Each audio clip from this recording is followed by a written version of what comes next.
we have to do a much better job at keeping our jobs. And we have to do a much better job at giving companies incentive to build new companies or to expand, because they're not doing it. And all you have to do is look at Michigan and look at Ohio and look at all of these places where so many of their jobs and their companies are just leaving. They're gone. And Hillary, I just ask you this. You've been doing this for 30 years. Why are you just thinking about these solutions right now? For 30 years you've been doing it, and now you're just starting to think of solutions. Well, actually, I will bring back jobs. You can't bring back jobs. Well, actually, I have thought about this quite a bit. Yeah, for 30 years. I have, well, not quite that long.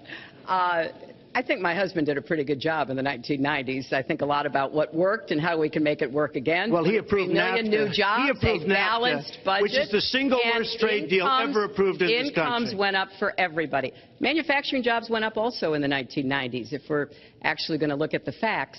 When I was in the Senate, I had a number of trade deals that came before me, and I held them all to the same test. Will they create jobs in America? Will they raise incomes in America? And are they good for our national security? Some of them I voted for. The biggest one, a multinational one known as CAFTA, I voted against. And because I hold the same standards as I look at all of these trade deals. But let's not assume that trade is the only challenge we have in the economy. I think it is a part of it, and I've said what I'm going to do. I'm going to have a special prosecutor. We're going to enforce the trade deals we have, and we're going to hold people accountable. When I was Secretary of State, we actually increased exports globally 30%.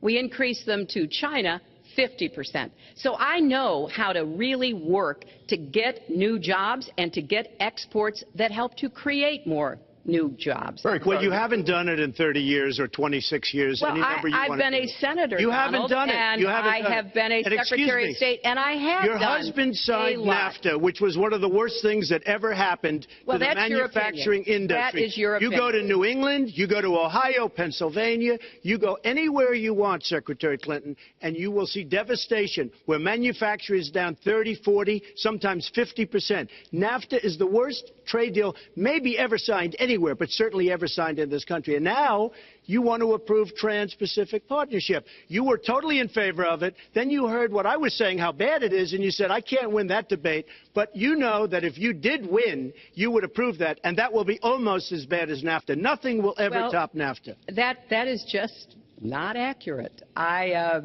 was against it once it was finally negotiated and the terms were laid out. I wrote about that in... You called it the gold standard. Well, I hope... You called it the gold standard of trade deals. You said it's the finest deal you've ever seen. No. And then you heard what I said about it, and all of a sudden you were against it. Well, Donald, I know you live in your own reality, but that is not the facts. The facts are, I did say I hoped it would be a good deal, but when it was negotiated, which I was not responsible for, I concluded it wasn't. I wrote about that. So is it President Obama's fault? Is it President Obama's fault? Even announced. Look, there are Secretary, is it President Obama's fault? There are because he's pushing it. There are different views about what's good for our country, our economy, and our leadership in the world. And I think it's important to look at what we need to do to get the economy going again. That's why I said new jobs with rising incomes, investments, not in more tax cuts that would add $5 trillion to the debt. But you have no plan. Oh, I do. Secretary, in fact, you have no plan. A book about it. It's called Stronger Together. You can pick it up tomorrow. That's about all you folks, at the bookstore or at an airport near you. We're going to move to... But it's because I see this. We need to have strong growth, fair growth, sustained growth.